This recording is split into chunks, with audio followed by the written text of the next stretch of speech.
بلخ کې د دفاع وزارت اړوند 209 الفتح قل اردو له لوري د زمري 24مه د امریکایي اشغال د پای ورځ په ځانګړو مراسمو کې ولمانځل شوه. سخو خوب لګیږي د خوښۍ وږم دا د استقلال او خپلواکۍ وږم سپین توغ د کابل په سینه ورق وږي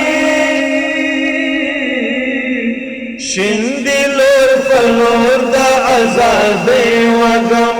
شیندي لور په لور د ازادۍ وږم.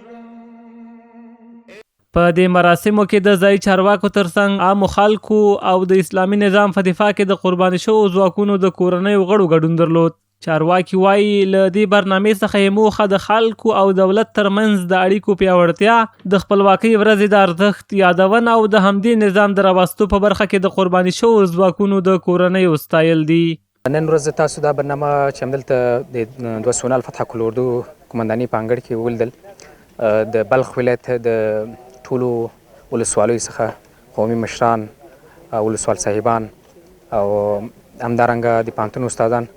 ټول په همدې موخه راوښتل سوي وو چې ستاسو دفاعي ځواکونه انشاءالله ستاسو تر څنګ ولاړ دي، نه یوازې د سرحداتو ساتنه بلکې کوي ستاسو دفاعي ځواکونه په هر سختو شرایطو کې ستاسو تر څنګ ولاړ دي او هیڅ چاته به انشاءالله اجازه ورنکړي چې ستاسو امنیت وګواښوي. 209 الفتح قل اردو کې د خپلواکۍ ورځې په مناسبت جوړ شوو مراسمو کې چارواکو د امنیتي ځواکونو پر ښو اخلاقو ټینګار درلود. دوی وویل د همدې افغان ملت په همکارۍ نن افغانستان کې اسلامي امارت واکمني کوي او د دوی ستړیاوې دې له یاده ونه ایستل شي. له هر قسم نه ناخوالونه، له مشکلاتونه، له خیانتونه، له غیبتونه، له نورو مشکلاتونه باید ځان وساتو تر څو چې اسلامي نظام زموږ په ګناه باندې خدشدار نسی،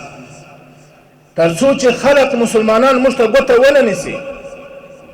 چې د یوه مجاهد په یو معمولی ګناه باندې خطا باندې ټول اسلامی نظام ته خلق ګوته ونه نیسي. شیوخ سرزمین این 4 اصل امروز بکاره شکر عملی اطاعت تحفظ نظام و قدر مجاهدین در دانسته شد، خصوصا اون مجاهدینی که در 20 چند سال در برابر اشغالگران استادگی قدر اون مجاهدین دانسته شود، قدرشان بدانیم و قدر خانواده یتیم و شهدایش بدانیم. بل لور ته امنیتي ځواکونه وایي لکه څنګه چې د اسلامي نظام پر راوستو کې زیار ایستلی، همداسې به یې په ساتنه کې هم بیداره وي او د خپلې خاورې او خلکو د ساتنې لپاره به هڅې کوي. د نوي نسل نه مو دا خواهش ده چې